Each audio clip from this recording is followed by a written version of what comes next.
It's 6:30. We don't have a quorum yet. Robin's coming in. Yes. Let's see, would Robin's presence make a quorum? He would be 6.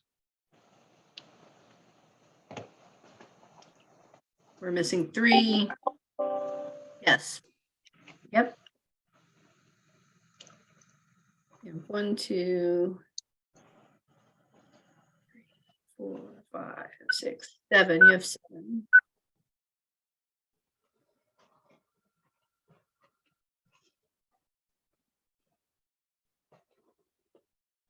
Six is a quorum. Susan?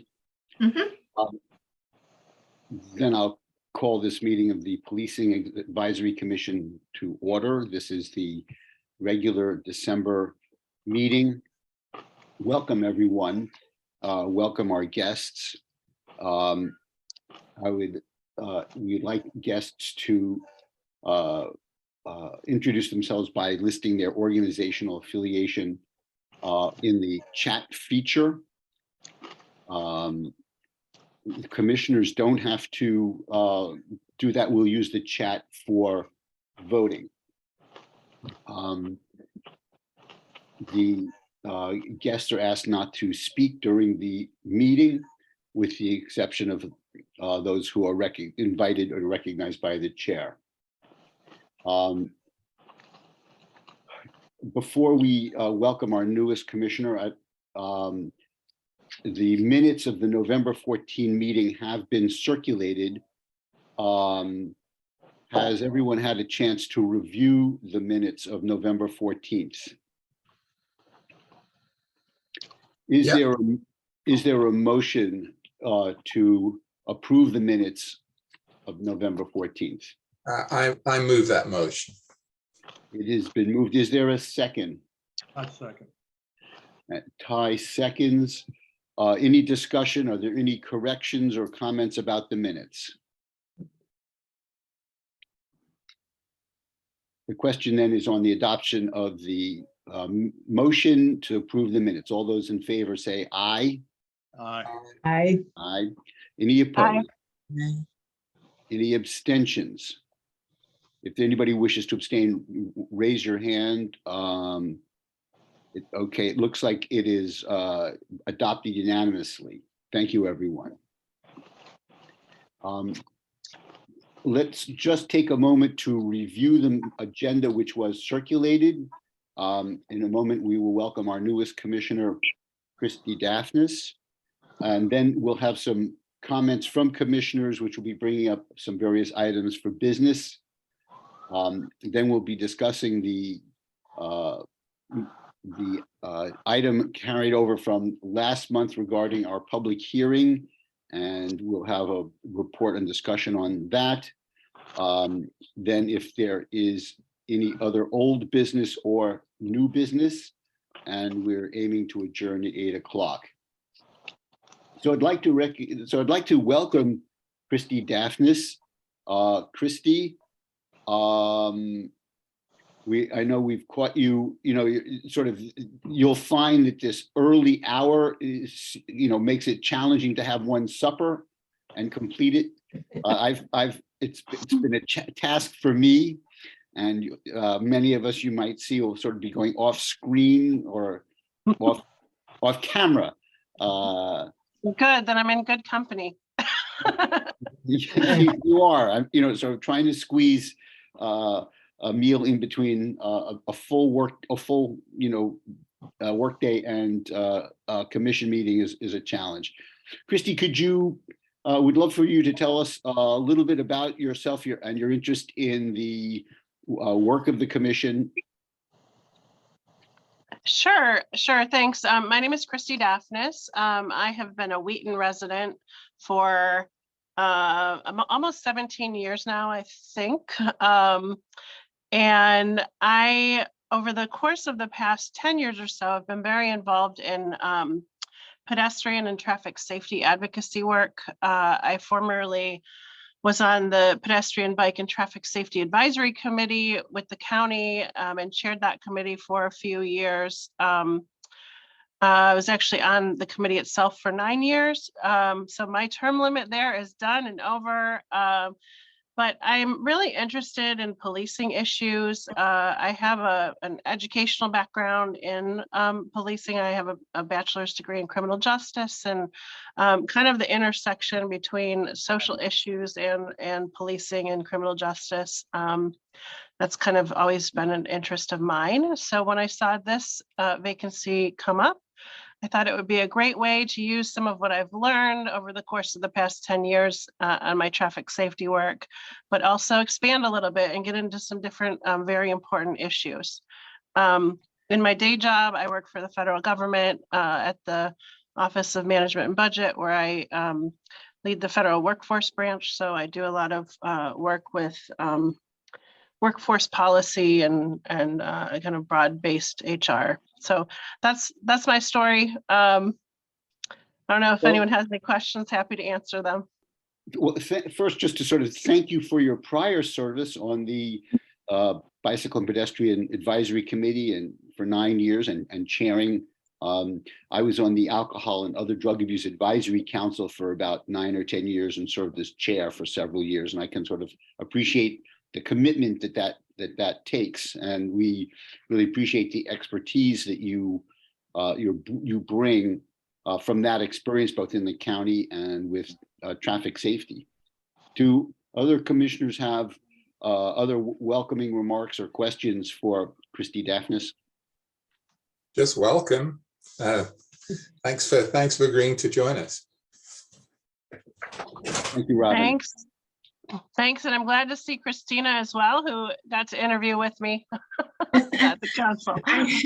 Yes, welcome. I was going to say it's so wonderful to see you. And so while we're both now new to this commission, you've been doing this for a long time. So hopefully we can link up and I can learn a lot from you while we start on this part of your journey together. Super. Good to see you again. You too. Susan, I can't see Christina in my windows. Yes, my camera is giving me issues on this computer and I can switch, but that might take time and I didn't want to miss anything. Well, okay, well, thank you. I apologize for that. Well, I will. It's quite okay. It's just I'm not able to see you, so I'm not sure if you wish to be recognized, then instead of just raising your hand with the reaction button at the bottom, Christina, just address me and we'll put you in the queue and recognize you. Got it. Thank you. Thank you. I'd like to in our commissioner updates, we're going to so just to review the items in particular, Ty McKinney is going to speak about and give us an update on the virtual reality training options since our last meeting. Jen Lin will be reporting on emergency response issues dealing with mental health, autism, and other calls and for service and so forth. Sergeant Brewer, I asked to speak both about any updates on training and if there were questions or comments from the Fraternal Order of Police that she would also could bring those at this time. Captain Jordan Satinsky from the MCPD will be giving us a status report on information requests.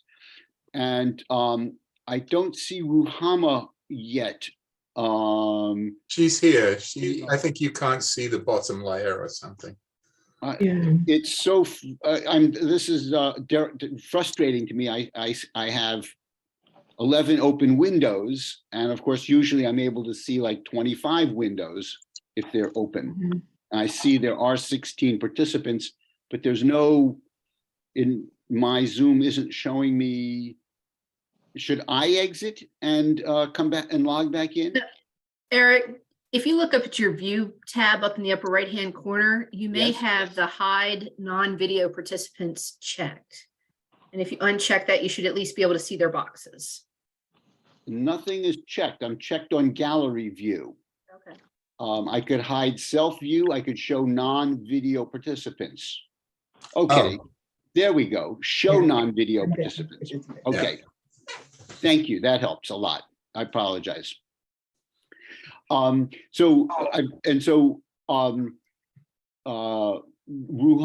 Endeshar will also be asked then to speak about sort of youth observations and concerns, and she may have a proposal to bring forward as well. I'd like to recognize then Ty McKinney for his report on virtual reality training. Thank you, Chair. I would also like to first thank the newly joining commissioners for volunteering their time to this commission and providing us with certainly assistance that we need. I'll be very brief as I talk a little bit about what's going on with the potential virtual reality training that the Montgomery County Police Department is taking a view. First and foremost, I would like to thank the department, particularly Lieutenant Brendan Johnston. Over the past 2 weeks, I've gone out to the academy and at his invitation, and I've reviewed 3 systems alongside the Montgomery County Police Department. So I really thank him for that. First and foremost, I would like to say that as many of you know, the county executive put out his ideas regarding reimagining public safety. He had a task force for that, and we got a recommendation from the Effective Law Enforcement for All group that addressed a lot of those particular issues and made recommendations. And virtual reality training really is the 21st century training that is going to be coming forth, not just for the Montgomery County Police Department, but I believe personally for police departments across the nation and indeed across the world. And while there are a number of different systems that are out, we reviewed 4 systems. We initially reviewed the Apex system, which a number of you sitting on this commission, I believe Jen and Susan were there. That was the initial system that we reviewed. And then I reviewed 3 other systems, the Street Smart system, the Enverus system, and the Axon system, along with the Montgomery County Police Department. While it was my intent to have some of the commissioners join me, as you well know, I did put out a request for information regarding those who desire to join me during that first review or overview of the Apex system. Unfortunately, due to the late date that I got information regarding the overviews that were going to be conducted, like I got the information and then they were actually putting on the demonstrations the following day. So I decided at that point it would probably be best that I go out, review these systems, and put in writing some of my observations to this body, which I'll do sometimes after the upcoming holiday. The systems that we reviewed, as I said, were the 4 that I mentioned, and a way for the commission to get an idea of what these systems are is to review them online. You can review them online, and YouTube gives a very good overview of each and every system that we reviewed more in depthly. For example, what I mean by in depth, some of the systems we looked at for 2 to 3 hours, a single system. So it was really spending a lot of time trying to get into the meat of the nuances between the different systems and how they may be more applicable to the police department. Obviously, the police department will make a decision about whatever system it favors. And I look forward at that point to providing the commission more information regarding that particular system. But where I think they're going to be very critical is the issues that I think not just this body, but I think bodies all across the country are looking to address. When we started talking about issues, for example, in the Effective Law Enforcement for All document, they talk about the importance of early warning and intervention systems. And I think the system of virtual reality would work very well, because what it does is it gives the training officers a chance to, in real time, take a look and review the responses of trainees as they're being trained, so that if they see that individuals may have a certain issue or problems with getting through these virtual reality system training scenarios, then that's something, even before they get out on the street, that can be addressed. That's something that we don't have right now really to look forward to. We are just addressing things really as they happen. But this gives us a chance to kind of see, okay, has this person received enough training or enough information so that they can actually be effective in the way the police department would like, and also in the way that this commission and the community would like once they're put out on the street and become officers. Secondly, it will help a lot in the area of de-escalation. I think on page 55 of the Effective Law Enforcement for All, they talk about the importance of de-escalation. Many of you are quite aware with that, of what that entails. So I'm not going to go in there in the interest of saving time, but also for mental health intervention as well, because specific scenarios can be created and manipulated by the training officers at the police department that really force the officer in training to deal with certain scenarios that are very realistic. I've put on the equipment and I've taken a look at it. And with the amount of time and experience that I have, having served in policing for a number of years, I mean, once you get in that system and you're there, then you start behaving and responding in accordance with, you know, whatever training you may have had. So I think it's a very good system. Also, I think it will help with any kind of crisis intervention, as well as the ICAT training that we had talked about in the Effective Law Enforcement for All document. So overall, my plan is to do this. Once the police department selects a particular system that they think is best, then I will do a write-up on that particular system and submit that information to the commission and my observations about it. And I've made arrangements with whatever system that they choose, that the sellers of that system are willing to come in and provide an overview to us as commissioners. So you'll get a chance to actually take a look at whatever system the police department ultimately decides that they would like to utilize. So you can get some real world experience in how the equipment works and how it can be manipulated to accommodate all the things that we've been talking about over the past several years. I won't go any further than that. I will just, if possible, Mr. Chairman, I would just entertain any questions that anybody may have, that particularly people who have not been here that may want, you know, a clear update on what's going on. So if anyone has any questions, if that's okay with our chair, then I'll be open to see if I can answer some of those. Ty, thank you very much. That was very good. And yes, we wanted to have folks to have an opportunity for a few minutes for if anyone has questions. That was an excellent overview, Ty. Thank you. Lori is ready. Can I ask a question or maybe make a comment?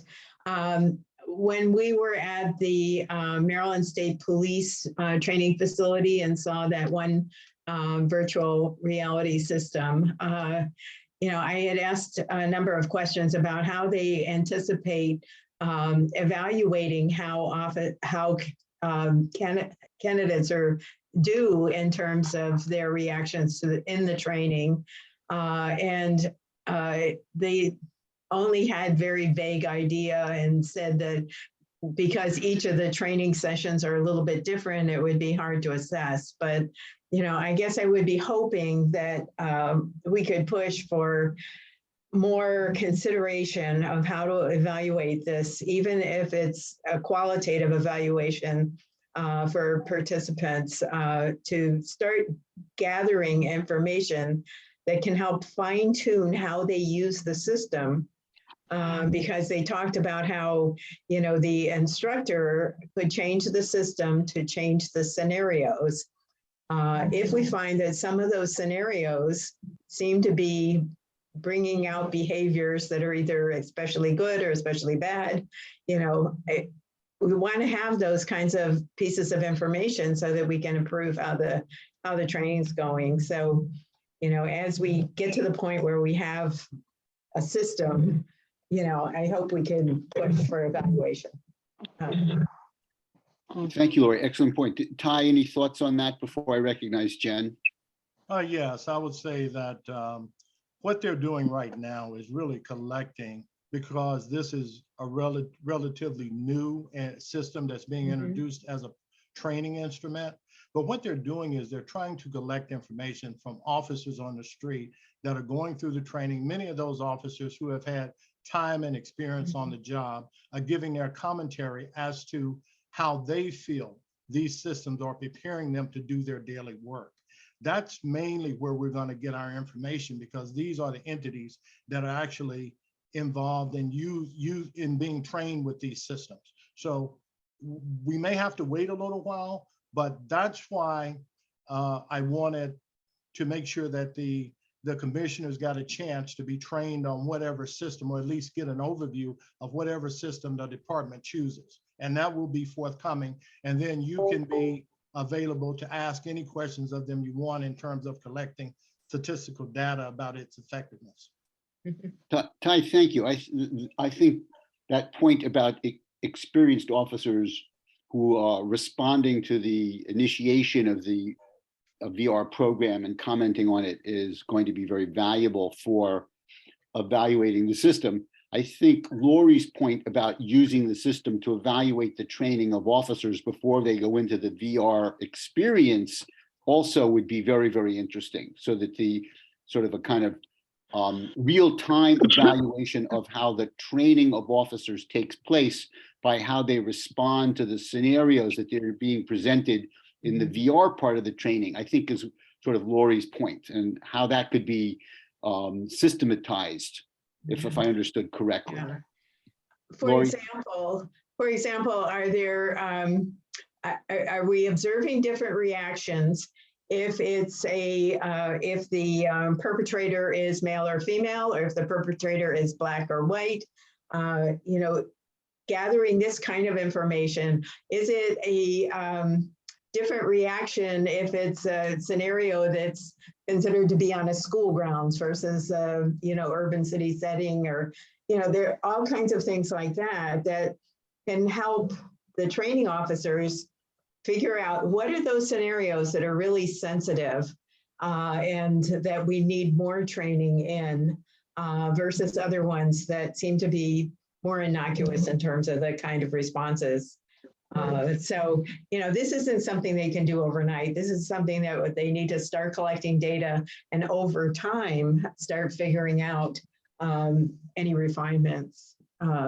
So, and it may be that all of this is pretty qualitative as opposed to quantitative.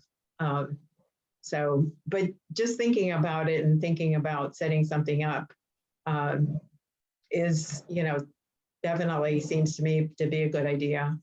Lori, thank you. Jen? Hi there. Ty, I'll apologize right now because I think I was supposed to write something up for you and I never did. So so I'll apologize now. My only concern about this system, I mean, yes, it's cutting edge. It can train a whole bunch of people, you know, there's good things about it, but my concern remains that they're only being trained with the knowledge of the guy who's running the thing. You know, when I asked the guy who was manipulating the screen, I said, so what kind of experience do you have in autism? He goes, oh, none. And I'm like, so how are you setting up, you know, and there is no typical autism response, right? Like, so that is my big concern. You know, there's police work and there's excellent police work and there's excellent people, soft skills, you know what I mean? And this machine cannot train on the, how you hold your body, how you approach the soft part that is required for people that are highly reactive and sensitive to what they're looking at and seeing. So that there's my report for you, Ty. I apologize. I didn't put it in writing, but I will if you need it official. But that's my biggest concern, and that's why I do what I do on my side gig, so. Well, Thank you, Jen. if I can respond to that, I would just say Yeah, Ty. this regarding it. What they're really doing, the systems as they are being developed. It is my understanding that the developers seek out mental health professionals and others that provide information regarding the creation of scenarios, so that a scenario, for example, on mental health, dealing with someone who may be off their meds or something like that, that it would be created in a way consistent with what educated professionals in those fields have suggested that they develop for a scenario in order to train officers.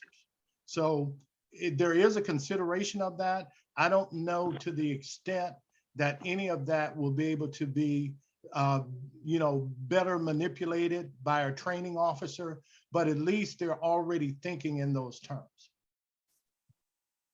Thank you, Ty. Jen, that was an excellent point. Other questions for Ty about the virtual reality systems for training?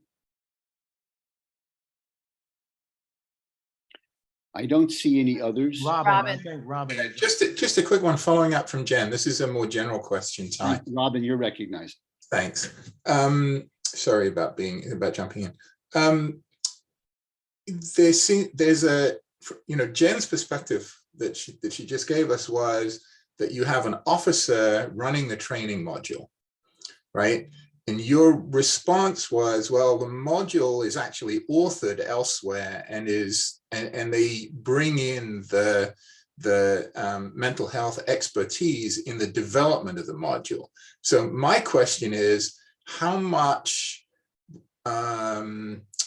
freedom and how much influence does the officer running it have over what happens on the floor?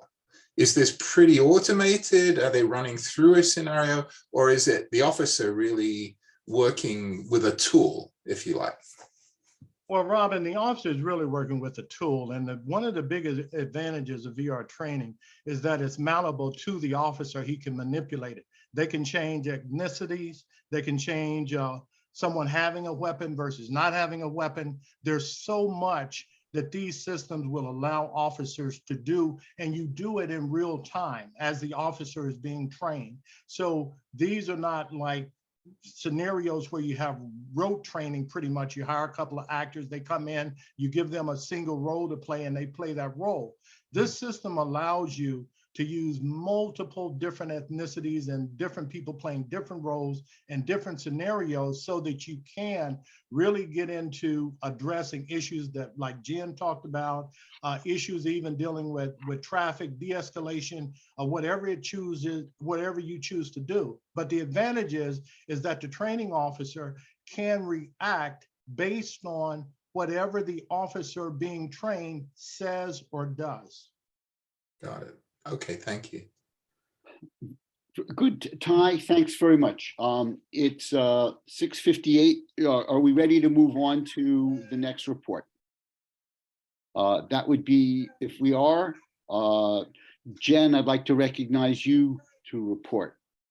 Okay, thank you. I have a lot of information to share with you, including some emails that just came in 10 minutes before this meeting, some numbers that I wanted to gather. So just be patient with me, and I will try to get through as much of it as I can. How much time are you, how much time are you sort of, can we budget 10 minutes? Would that be? I will shoot for that. I have my little clock up here. I didn't know how much time to take, so I've got a few pages of stuff here, but I will. It's in the font this big because I'm old and I can't see it. So it's just. Let's sort of try to see if we can do it Okay. in 10 minutes. Okay, then I will start with the most recent information I just received. I reached out and I asked for what are the numbers for crisis response? Like, how have they increased? Have they increased over the last few years? Let me just give you calls. The calls for service to the Crisis Center hotline. In FY19, it was 36,889. In FY '22, it was 45,981. And then the increase in MCOT responses in FY '19, there were 490 calls. And then in FY '22, there were 930. So these, we're coming out of COVID, we're coming out of huge increases in mental health, which is a big piece of this also. But those numbers are staggering. There's new texting capability to crisis hotline and crisis there was a 520% increase in texting for help and a 90% increase in chats as of November, compared to November 2021. So in the last year, a 520% increase is a lot of people that need help. And Montgomery County, as you all know, is, they've been working the crisis center, they've been reaching out to all different models, and we're sort of doing a combination of the Crisis Now model and the Cahoots model as it fits with our county. I think you all are familiar with Cahoots. We have a very different population than where the Cahoots is taking place out in Oregon. So we've had to kind of adapt it a little bit. But right now we have, Christy, can I do your question at the end, or do you want me to, I just see Christy raised her hand. The end is fine, thanks. At the end, okay, great. So right now we're coming at it at the response from all angles. The Crisis Center, we have a civilian response, and 30 to 40% of all responses are civilian responses. The goal is to get between 65 and 80% to mental health crisis response with a civilian, okay? The new satellite locations, Crisis Center satellite locations, are open and running in Silver Spring and Germantown, in addition to the Picard location, the primary crisis center. There is staff function on the day and evening shifts, and they're going out and building relationships in the community also before their emergent situations.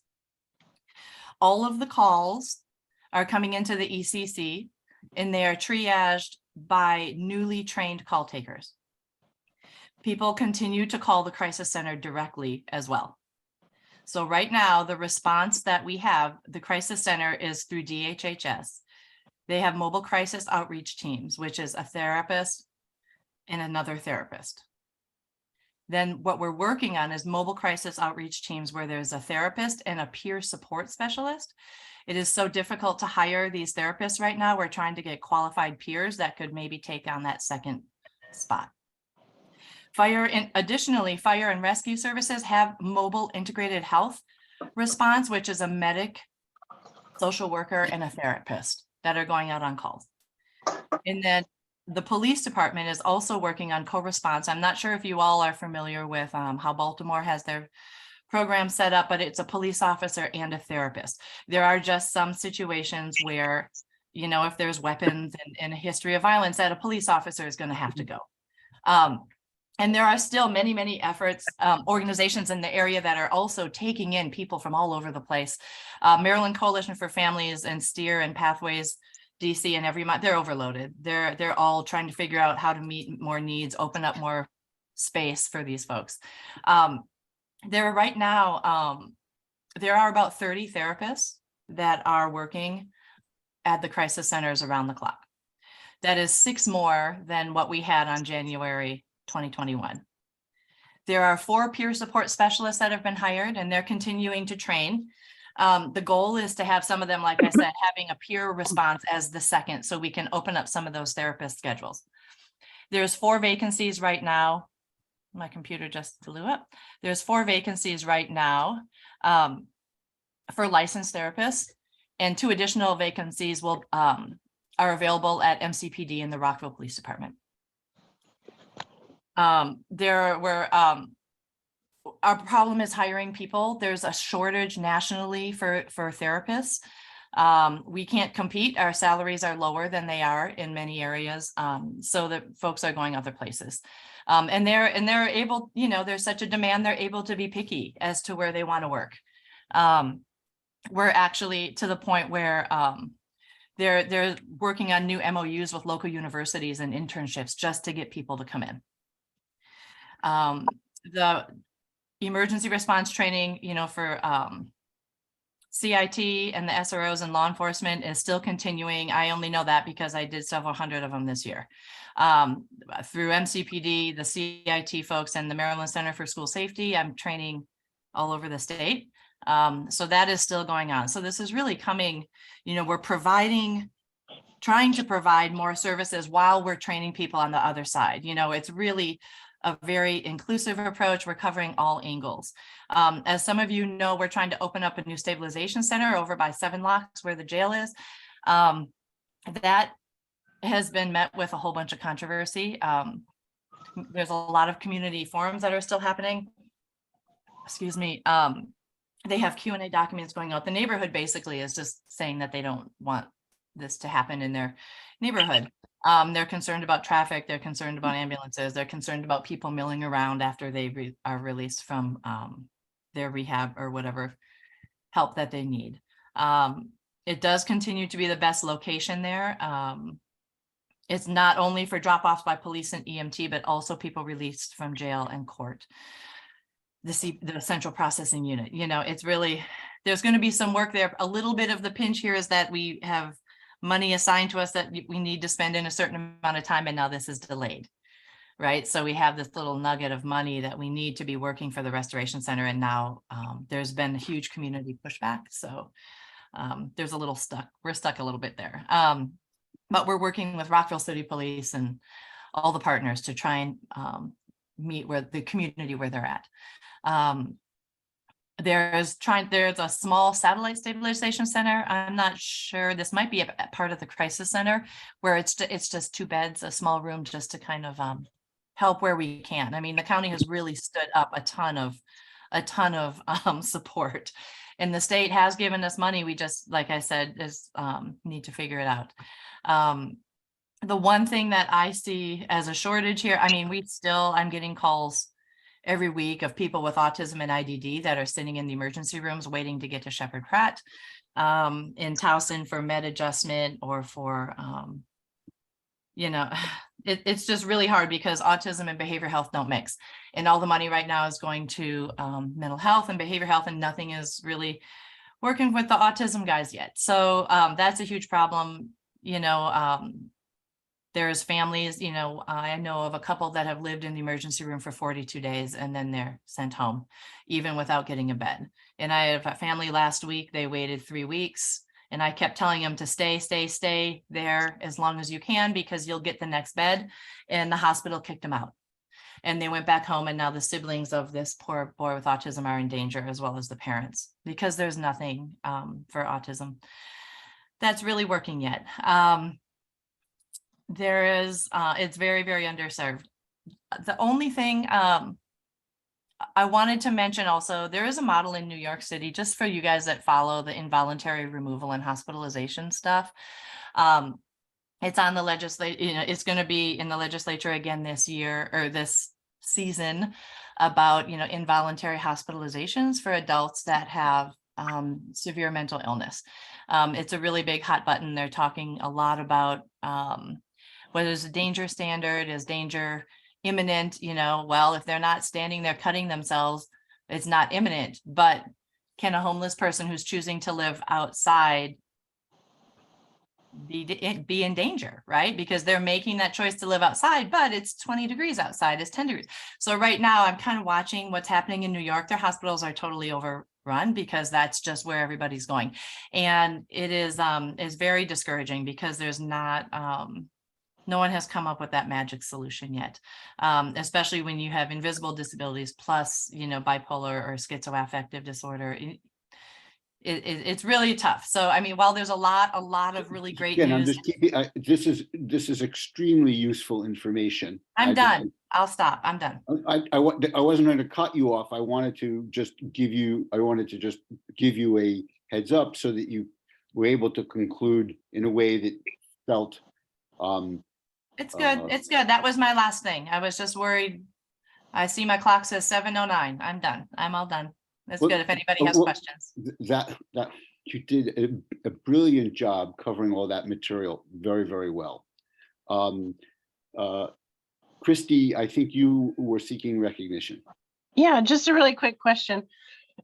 On those numbers that you shared with us earlier, are those broken out by like severity of the case or of the call? And if so, is it all going up kind of at the same rate, or are they seeing more serious events? I use the word serious, that might not be the right term, but I do not have them broken out. I really was just wanting to give you guys a picture of the action at the crisis center hotline. They are probably broken out somewhere because the person that sent me this had very specific numbers in a very quick fashion. So I'm sure that they're broken, but I told him that I just wanted overview, high level. I'm sure that there is a way to get that information. There are, more, the acuity of cases, it's really intense. They're very more serious, for lack of, I don't go out on these calls, right? But there's a lot of really, really sad and messed up, situations happening. People are in mental health crisis everywhere. The other thing, one other note is that the calls are going into the crisis center, and then our crisis responders are showing up and the people aren't there, or the people won't let them in the house, or the people don't answer the door. So landlords are making reports and we send people out and no one, and that happens a lot. That has been very high since more calls have been coming in.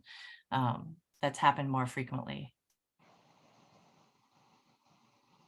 So I don't really have an exact answer, but I can try to get those numbers if you want. no, that's not necessary. Thank you. Jen, the report that you gave us, I'm guessing that is there sort of more sustained oversight by, let's say, the Mental Health Advisory Commission or other entities in the county that sort of citizen advisory group to the crisis center, or are you it and you're sharing it with us for the first time? I'm not making this up. All I this know. information is I'm on the crisis center work group and the restoration center work group. So I attend those meetings every 6 weeks. And this is a compilation of things we've talked about on the agenda over the last 2 meetings. And the last meeting or the most recent meeting was, what day is today? Was yesterday. They're blending together. The last meeting was yesterday, and this is all the latest information I was able to get. So yeah, this is a mishmash of all the work groups that are working with the county and the various entities. It's not the high level group, this is the worker bee group. So Thank you. Yeah. Other questions for Jen on this? Eric, Vernon, you're recognized. you may not be able to recognize it because I have a brown hand. It's in the shadow. I see it. Thank you, Vernon. Thank you. Go ahead. Jen, do these cases include people who are taken in for drug usage? Who are in a state of crisis? Yeah, these are any calls that come through the 911 system that are sent to the crisis center. So, or directly into the crisis center. So, it may not be the person that, someone finds on the street, without having a 911 call be placed, but these are all the calls that go through the crisis center. It appears that some of the people who, when it was mentioned, is it a serious case or less serious case? To me, there is a ramping up. They start off on the lower end, and next thing you know, they done a violent crime.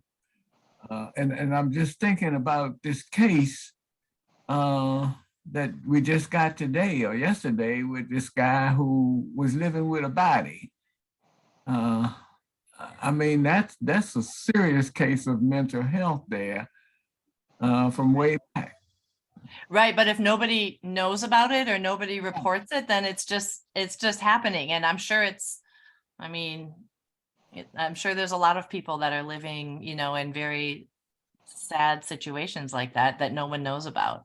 Right. It's just their normal, I mean, not having a body, right? But it's just their normal day to day sometimes, and they don't even realize it's just what they do, and they don't need help, right? They're fine. Mhm. Vernon, thank you. Ty? Oh, Jen, I was just curious, since you talked about the financing or salaries of people who are involved in giving us assistance.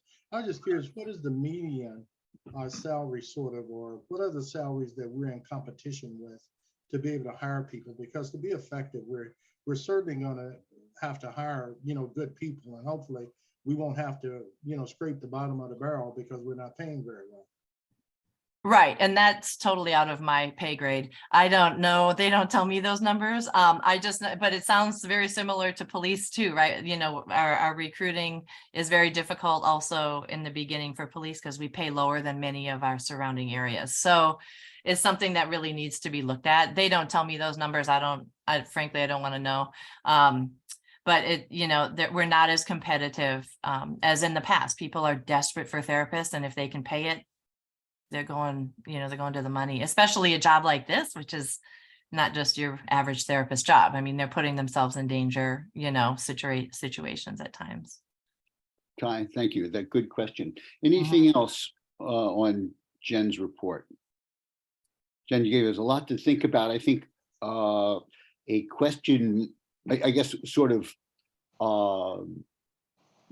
if there's anything you suggest in terms of action that we ought to take, is there a list of questions or issues that might, flowing out of what you've reported on, that ought to be directed to the MCPD by way of follow-up? Perhaps between now and our next meeting, any thoughts that you have or other commissioners have based on Jen's report, we could make some time at our next, not the next meeting, but the next meeting where we gather, as opposed to. If you're interested, I could maybe get Rolando to come and attend the meeting. He runs all the work groups. He's kind of like the glue between all these meetings, all the work groups. He could come and present to you, because that's where, he's kind of the main center guy right now, and we're working all the work groups. So he could present to us if you're interested in that. I'm sure he'd be happy to do that. Vernon, you have a comment? Yes, this is budget time. And so it may be good to send a letter from the commission that we had that concern, as Jen has mentioned about the, having the salaries and being able to get monies in the budget to, or to up the money in the budget, whatever, to make sure that we are doing something right here. Yeah, we definitely need to be more competitive to get a start, to get a foothold, Vernon, would you like to sort of? I'm not good at writing those letters. I don't mind passing. I don't mind passing on the. So let me change it. Vernon, are you offering a motion that the PAC send a letter to the council with concerns that we're aware that the impact of salaries and the potential inadequacy of salaries, how it affects recruiting? Something sort of short and simple. So moved, Mr. Chair, and to the county executive. And okay, right, of course, to the county executive and to the council. Is there a second to Vernon's motion? I second it. Ty seconds. Can I Robin, please. comment? I have every sympathy with Jen's comments, and I think we should likely send a letter, but I'm a little uncomfortable voting to ask for increased salaries when we really have no data at all about our existing salaries or the salaries of any jurisdiction around here. I mean, fine, if that's if if the story is, if that's true, then fine, let's support it, absolutely. But I think I personally would like to see a little bit more information before leaping to write a letter. I just wrote that for a follow-up to try and find out what those numbers are, Robin. I'm with you. Yeah, we can't just send a not, you know. Vernon, Yeah, and I'm not I'm not advocating that we just send any kind of letter. What my concern is that this is budget time. Yeah. And that either they are looking at the number of people that they need, or even at the salaries. If they're not increasing the salaries, how can they get people into this position? More so than whether they get 150,000 or 125,000. We need people in these positions based on what we are seeing, the increase in mental health issues within our community. And there's a question about sustainability too, because a lot of this is being done on grants that last 2 years. Right. So there's a real issue around sustainability if we get this all going and then all of a sudden the grant doesn't come through. I mean, we have a great relationship with SAMHSA, you know, but you just never know with grants. They're very, you know, hit and miss sometimes. don't know what happened. We don't know what's going to happen with the next Congress and grants. That's and a very good funding. point. Or tomorrow, really. So perhaps, so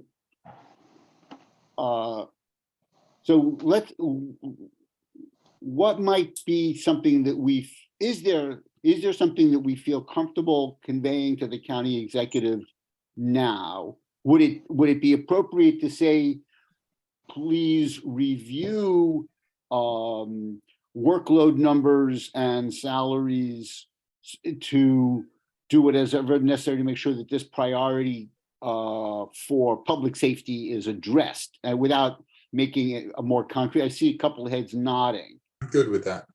Yeah. Yeah, I don't know that we could talk about like workload, but I mean, definitely we could talk about concerns surrounding, you know, recruitment and competitive salary, you know, being competitive in the job market for therapists that are needed. And the mental health issue.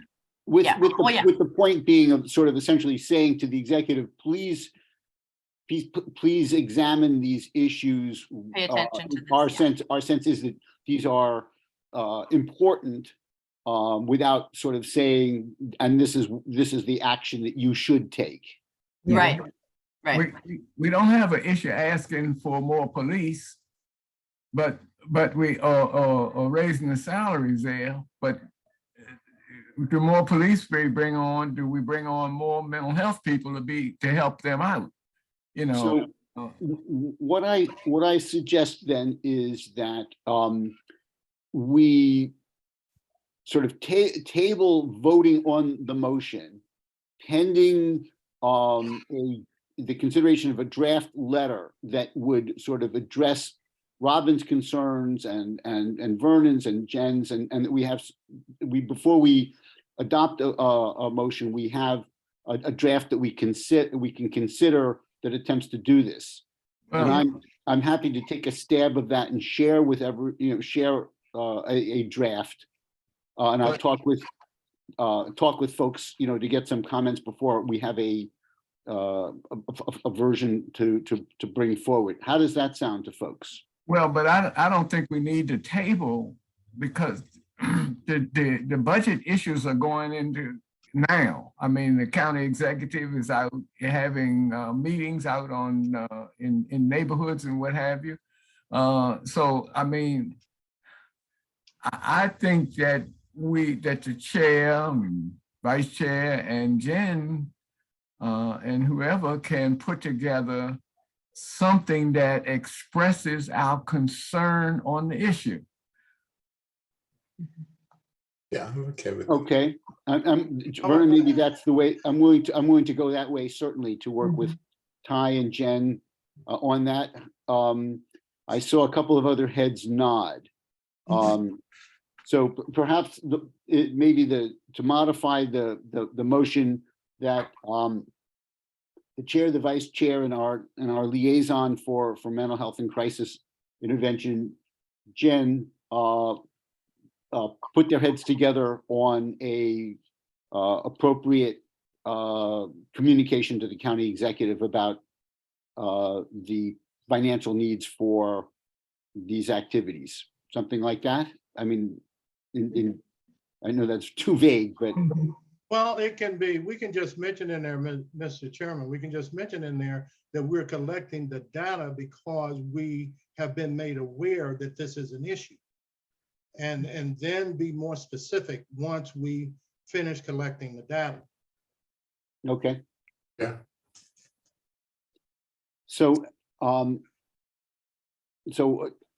a, if I can sort of restate what I think a motion is that Ty, Jen, and I will get together in putting together a short communication to the county executive, sort of reflecting the urgency of the budget planning process and the need and our desire to sort of provide further data about the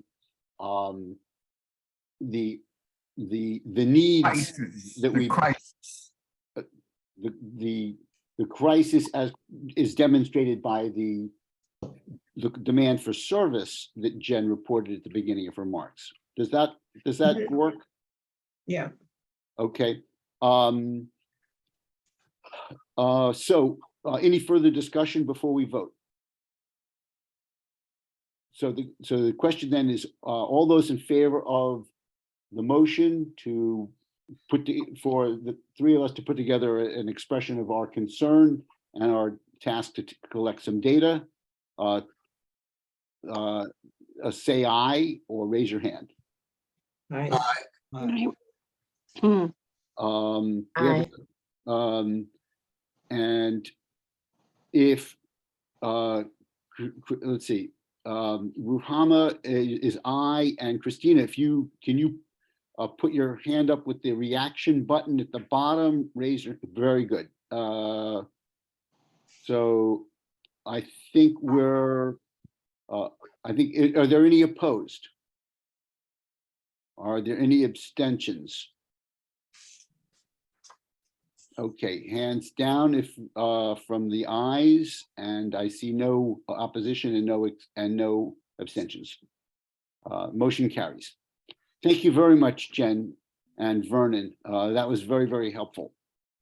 7:27, we're a little behind now, but these are important. Let's go to Sergeant Brewer. Kate. Hello, guys. Good evening. Thank you very much for joining us. Sure.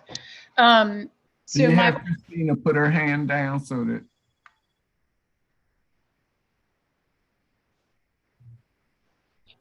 Christina, could you put your hand down now?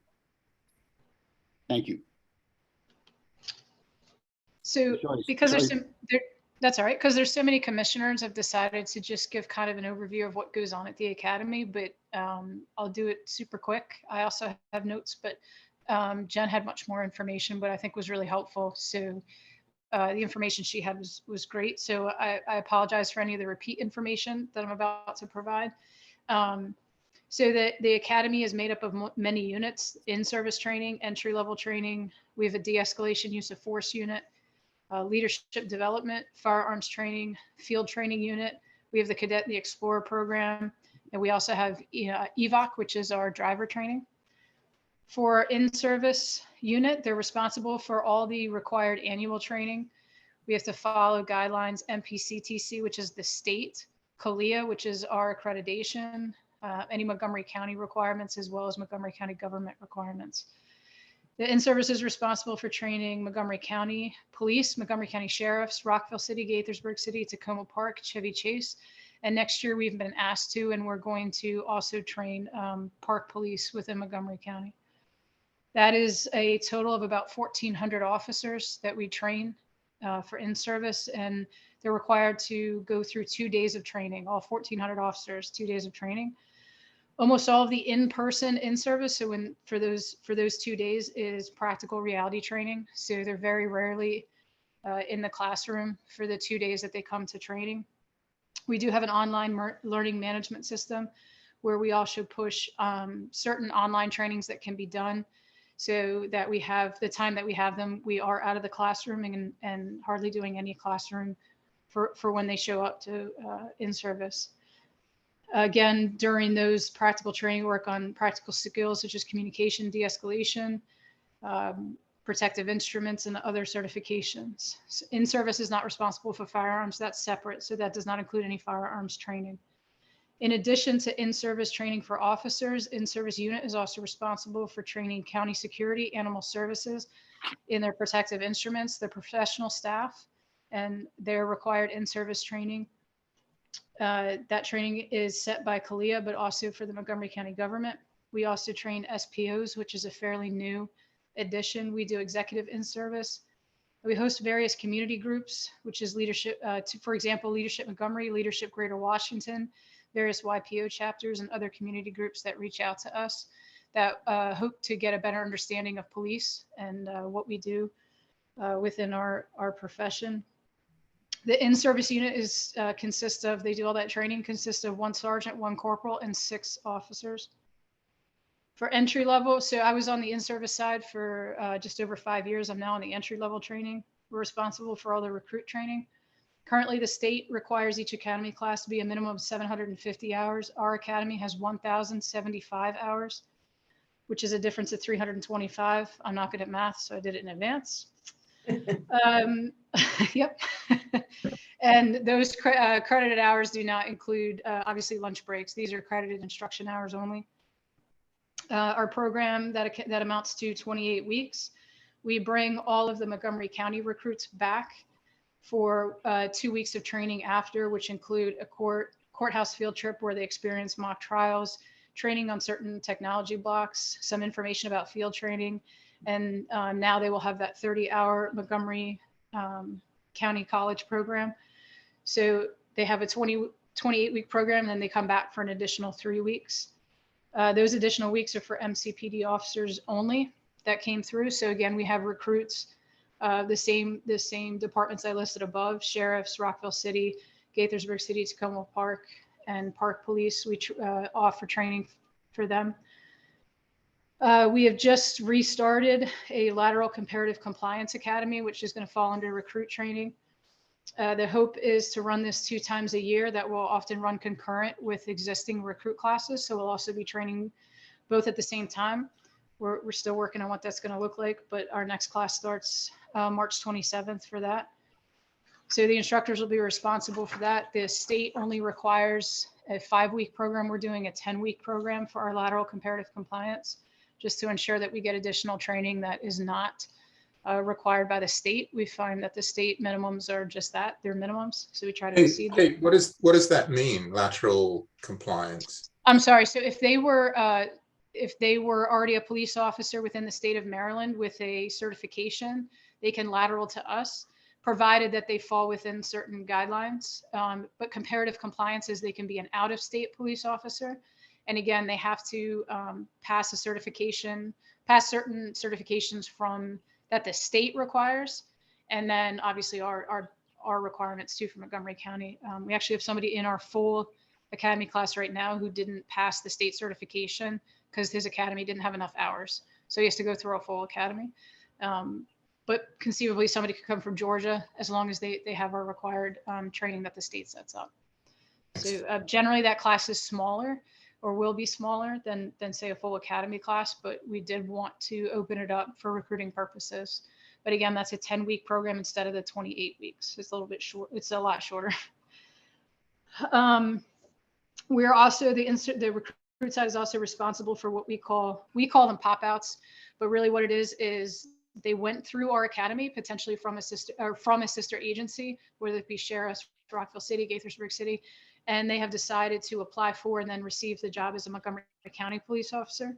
Since they already went through our academy, rather than have them go through an entire academy again, they just come for a couple of weeks and we set them up with some minor training that they have to complete, technology information. We set up the swearing in, any kind of additional use of force training that we host that maybe their agency did not host.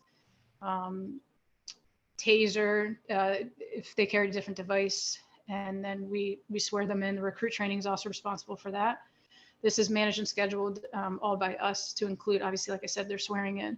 That unit consists of a sergeant, a corporal, 5 instructors, as well as the Montgomery County Sheriff's Office has a sergeant and a deputy assigned to us as well. The fairly new de-escalation and force unit is responsible for development and instruction of all de-escalation and use of force training. That's for the in-service and for recruit training. They're responsible for all taser training, issuance and maintenance of that device, development and creation of new protective instrument training for the department, responsible for creating, managing, and hosting training for units and or patrol shifts that request specific training. So we call it shift training. But they do additional specifically focused training in addition to required in-service training. And they also assist and manage with some of those community groups that I mentioned and any additionals. We have leadership development, who's responsible for supervisor in-service, first line supervisor school, leadership and police organizations, first line administrator school, Citizens Academy, Spanish Citizens Academy, general instructor school. And currently that is run by Sergeant Mullaney. He also oversees the driver training, call it EVOC, the driver training. And it's Sergeant Mullaney runs that with one other driver instructor.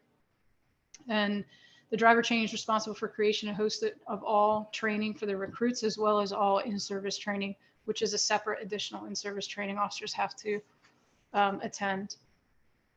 The firearms unit is what it sounds like, responsible for our required firearms training qualifications to include handguns, shotgun, and rifles, development of training for recruits and in-service, classroom training, as well as qualification course and judgmental training.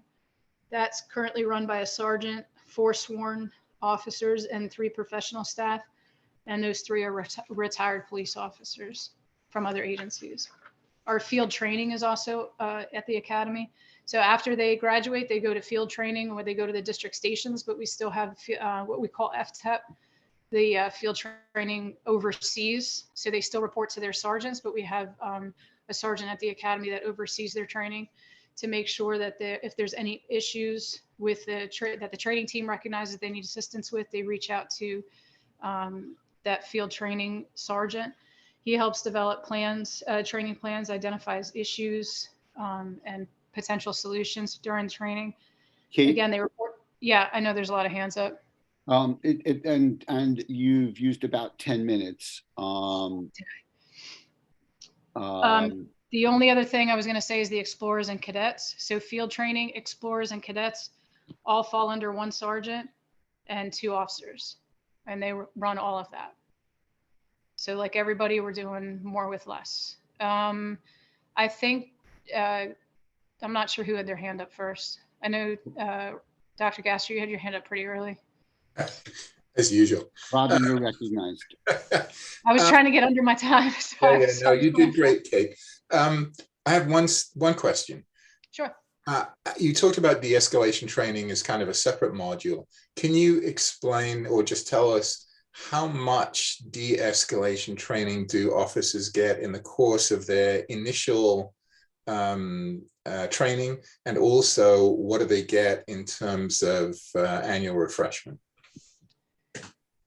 So, it's kind of hard to quantify simply because the de-escalation and use of force unit is a separate entity only in that it's a fairly newly created unit. So they get de-escalation in the classroom as kind of an overview, but then, and with the ICAT and information, but every scenario that we do has an element of de-escalation, minus maybe 1 or 2, which is a lot of scenarios. We have a communication block. Communication is de-escalation. Yeah. We have, so a lot of information on, so it's just dealing with people as a separate block. Thank you. It's hard to quantify, really. Yeah. Fair enough. And Thank then you, Robin. Mr. Ricks, I'm sorry, I did notice his Ty? hand go up, I think. Oh, okay. Ty. Ty and then Vernon. Okay. Kate, one of the things that I noticed was that you all were speaking about being low in police personnel and having difficult recruiting, and because of salaries.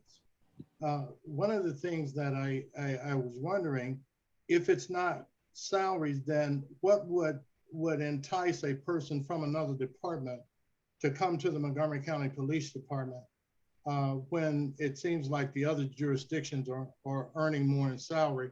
And when they come, how does that aid you in terms of the amount of time that's required to put an officer out on the street? So as far as there are personal reasons for coming, I don't know that I could speak too much to that, but I do know, for example, if it's Rockville City, Gaithersburg City, those are a lot smaller departments. So when you're talking about mobility and what you want to do with your career, it's patrol and maybe an investigative unit, and that's it. So when you're talking about a department of, say, 100 people, those opportunities are a lot less, especially if you're looking potentially to promote. Your opportunities are just not there in a small department. Whereas on our department, more opportunities to promote because of the size, more opportunity to move to different units. We have a lot of units. So I know that that's some of the reason, at least recently, that we've had people come over. So I think, you know, you get in and you see what maybe areas that you want to work as far as units and where you want to go, I think is part of it. And it does get them on the road quicker, but we're talking, we have 2 people now, and that's the first time we've had anybody do that, come from another agency within maybe 2 or 3 years. So it's not like it's happening so frequently. Okay, thank you. Yeah. Thank you, Ty. Thank you, Kate. Vernon? Yeah, I'd just like to say that it's my understanding that you have added something which is very pertinent and clear to understanding of a portion of our community, and that is a trip to the African American Museum. Yeah. Oh, that's not a new addition though. We've done that for, I think, almost since it opened. I mean, COVID kind of put a pause on that, but we have been trying to get back. Yeah. Yeah. I think it's a good addition to training. Oh yeah, absolutely. You know, We also do the Holocaust Museum. Right, that it gives the officers an opportunity for those who come from other places even, to really understand what it is in our community that raises the concerns of police, you know, of the community policies with police. So I think that's a great module, and I think we need to make sure that we continue that. Thank you, Vernon. Christy had a point in response to Ty's question regarding why someone would come to MCPD from another department. Christy, do you want to read that, or would you like someone else to?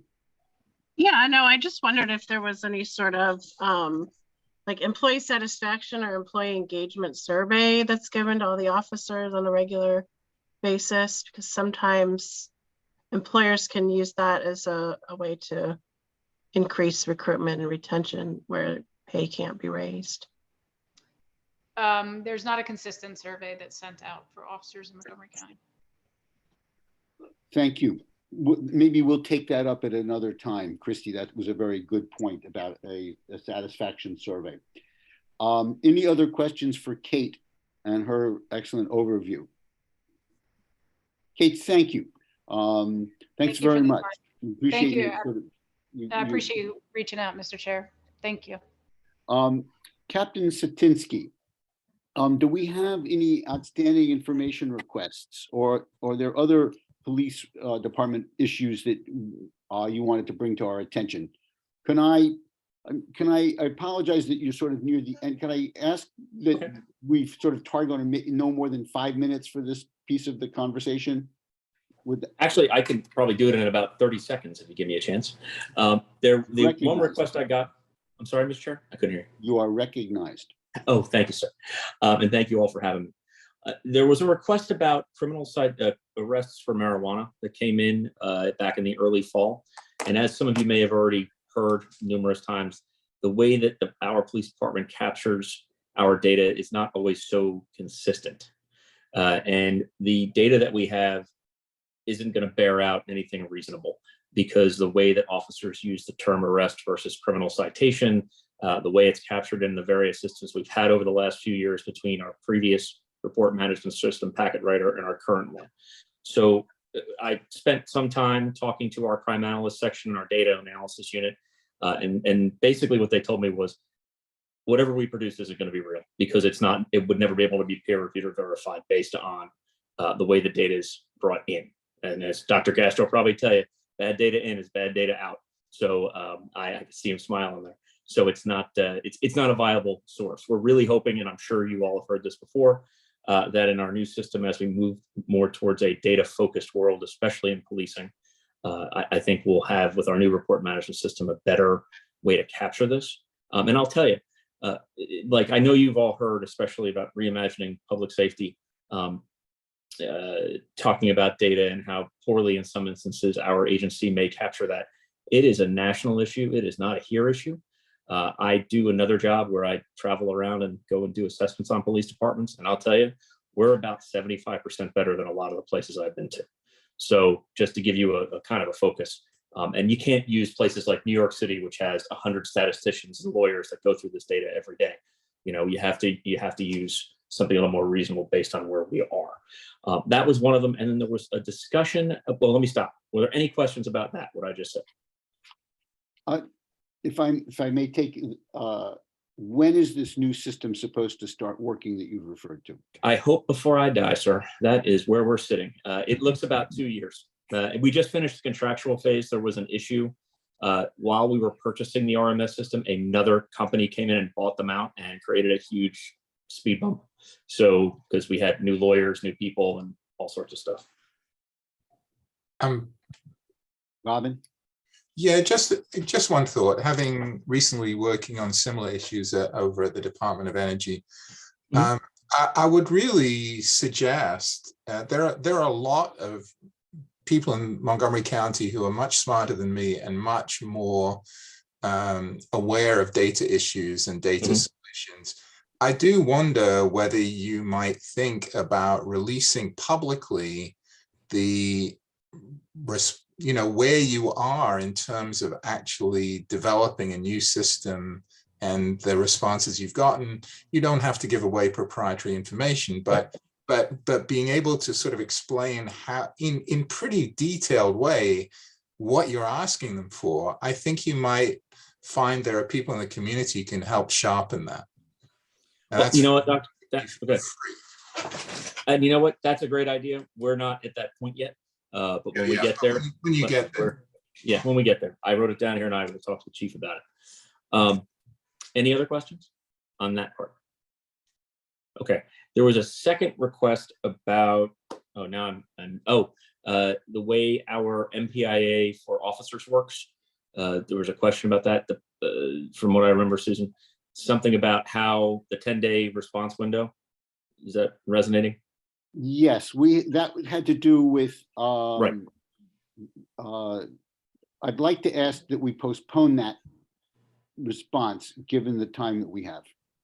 Oh, okay, because I can answer it, because I used to work for the assistant chief who did it, if you'd like. Your call. Let us postpone it. Okay. Hopefully you'll be able to speak to us about this again. I'd like to recognize Ruhama for some comments and a proposal. Yes, good morning, good evening, sorry everyone, and I'll be brief, just because I know that we're about to reach 8 p.m. But me and Eric were having a phone call earlier last week about how we could solicit the views of young people, and it's like the youth voice, I would be the one leading this. We don't know if it's like a session or a meeting or a public hearing, but I would like to propose some sort of subcommittee. You guys are like, feel free to interject and like, if you have any ideas, but essentially we would work on like the finer details about how perhaps in the coming weeks, we would like basically plan some sort of hearing or session where we could just essentially like have younger individuals come in and share their unfiltered opinions. And we wanted to use Robin's report about traffic enforcement. And I read it the other day. Essentially, it was like, just go off of that and get a small report that we get from the young people and kind of go off of that and just elicit conversation. So I wanted to propose a subcommittee, perhaps, if you guys have any ideas on how you think I should go about doing that, or any sort of opinions, that'd be great to hear. Rahama, thank you. Is there a second to Rahama's proposal that we set up a subcommittee to try to hear more comprehensively from the voices of young people about their concerns about traffic enforcement and policing in general? Is there a second? Robin seconds. Are there any questions about sort of this discussion about the Ruhama's proposal for a subcommittee to solicit the views of young people in some kind of more formal way? Vernon. Yeah, I couldn't understand. She was kind of breaking up on my system a little bit, but I'm just trying to figure out what it is that they're looking for. Is it a chance for them to blow off steam? Is it a well, the point is, it's not about blowing off steam. It's about hearing the legitimate voices of young people about policing that they experience directly in the community and on the streets. And the proposal is that there be a subcommittee of our group set up to perhaps figure out what might be the most appropriate way to hear that, so that it's not just, as you might characterize it, as just blowing off steam. okay? Christy. Sorry, I was on mute. I just have a question of like how you're defining young people. Do you mean 20? I know that for the youth force, you have to be 25 and under. I'm so sorry if I'm still breaking apart. I need to get a new computer, but the PSC identified youth as like 25 and under. So who defined it? I'm sorry, I didn't quite hear you. Age 25 or younger. Thank you. Further questions on the proposal?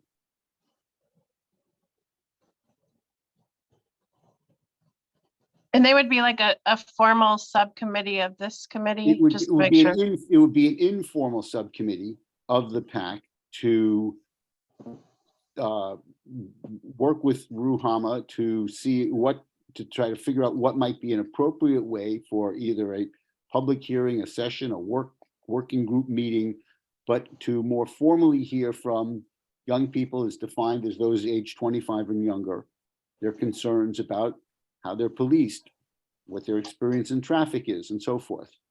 And to, obviously our goal is to both do this in a way that is respectful of the police and respectful of the voices of young people.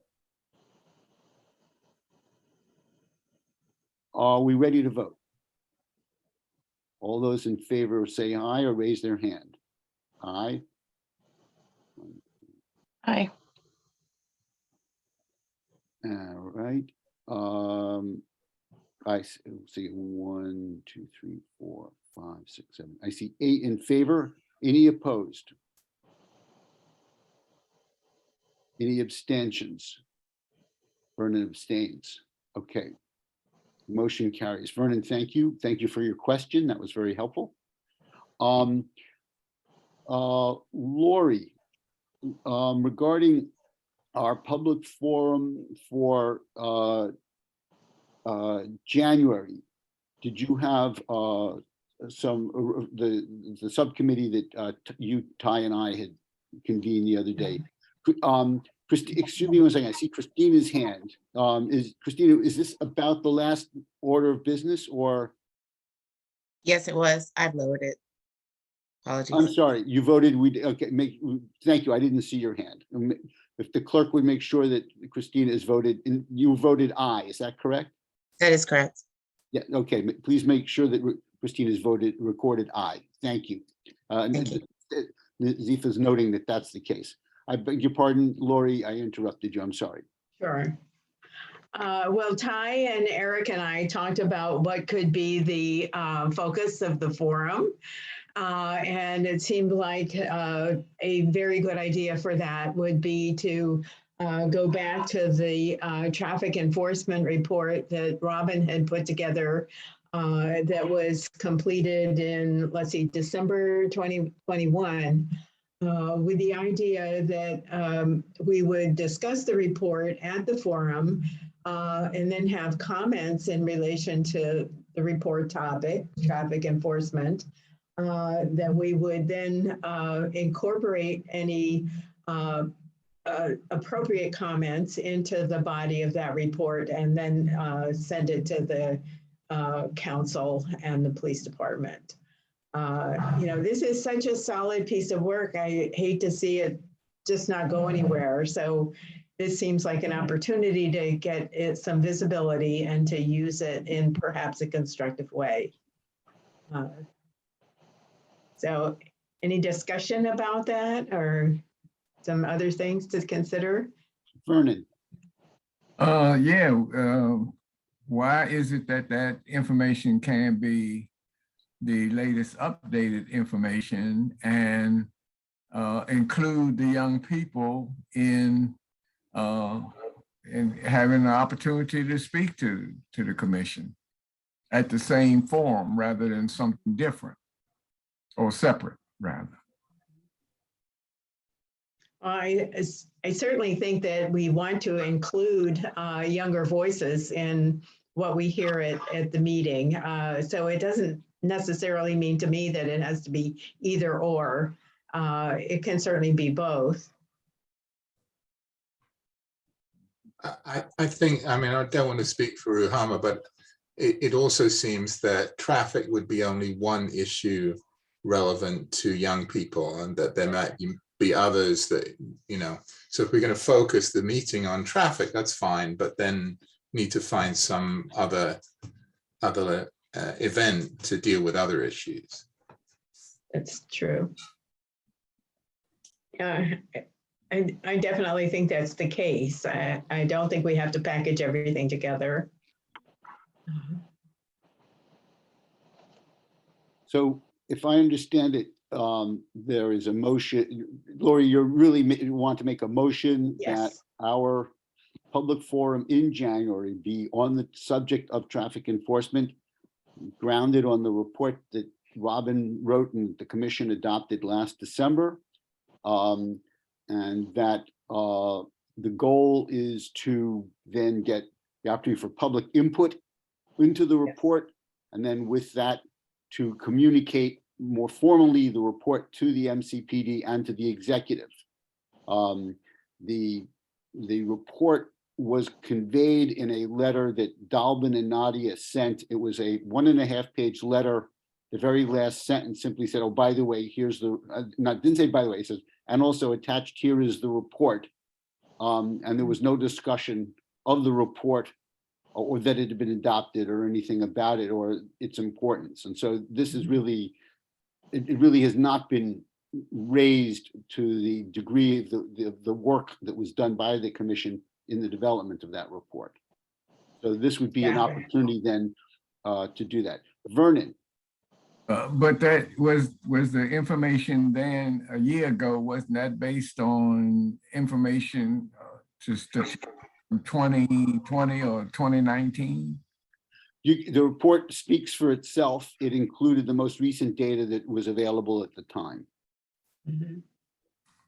And it does show some trends that I think it's unlikely if data were added, those trends would be different. The issues, I think, are significant enough that they stand the test of time.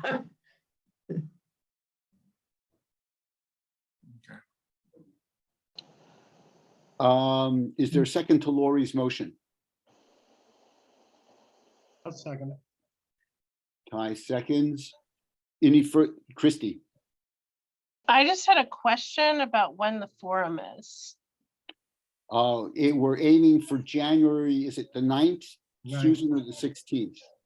It's a Monday, it would be Monday night, correct? So it would be the next meeting of the PAC's regular schedule, correct? Oh, okay. Thank you. I'll check on that and confirm. So if it's the second Monday, that would be the 9th of January, presuming that the second counts as a Monday next year. So that would be the target. And we would work with staff on sort of the question of whether or not it be a wholly virtual, in-person and virtual, if it has an in-person character, where that might be. So there's still obviously logistical, a lot of logistical things that we need to sort of address. Further questions on the With Vernon? COVID, with COVID ramping up, as they are saying, and I would suggest that we look at virtual right now. I think what we'll do is have the committee and the staff work with the county government to decide what might work. Obviously, any of us who don't want to go into large public gatherings should refrain from doing so and protect ourselves. We certainly would make sure that there is a fully adequate virtual component if there is a in-person component. So with those issues raised, are we ready to vote? Yeah. All those in favor of going ahead with this in traffic enforcement for January 9 as our public forum as required by our charter? I see 1, 2, 3, 4, 5, 6, 7, 8. Let's see. Do I see Ruhama? Yes. Okay. Okay. Is that 9 in favor? 10. Any opposed?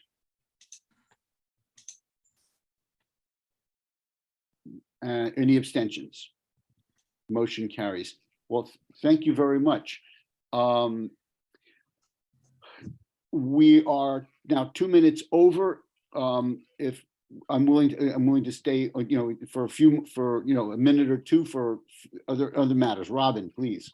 Very quickly, we haven't done new business. Under new business, I'd like to propose that we send a letter to MCPD asking them for salary data for police officers and any comparable salary data that they may have for relevant jurisdictions. We've been talking about this for a long time. We should have had this data long ago, and I think we should just ask for it. Yeah. I thought Kate, we had this already. Wasn't this last year? Didn't we have this already? We didn't have the. Kate, I'm going to recognize Kate, whose hand is up, and may be able to give us some guidance on this. Not maybe guidance, but just salary alone, I don't think should be the only thing you guys are looking for.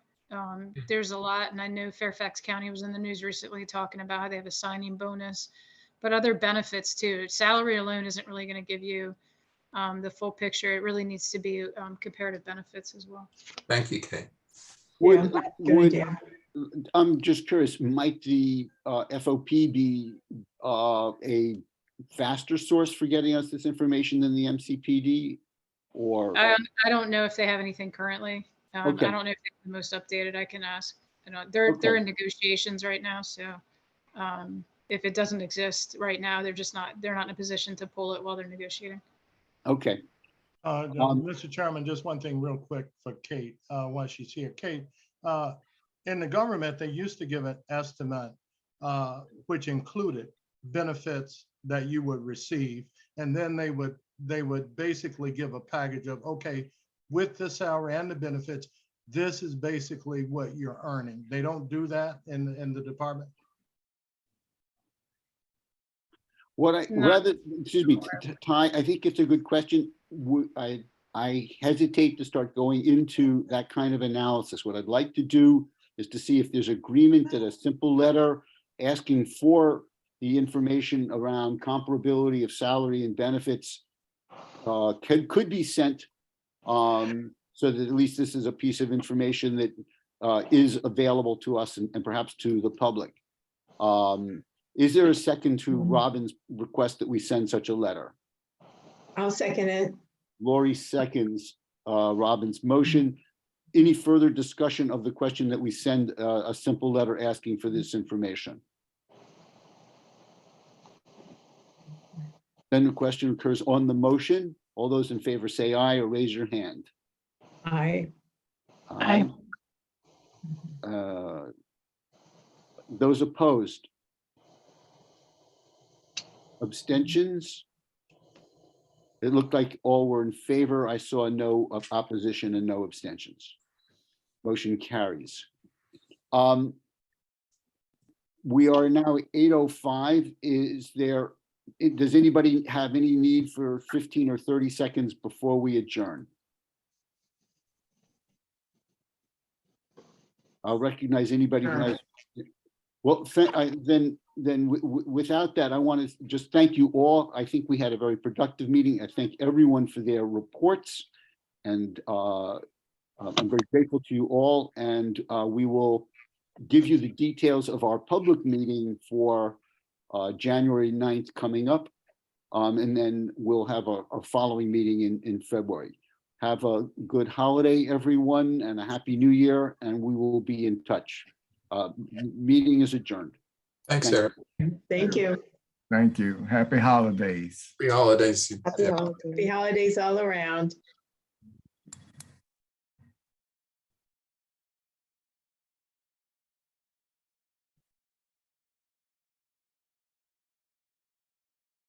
Hello.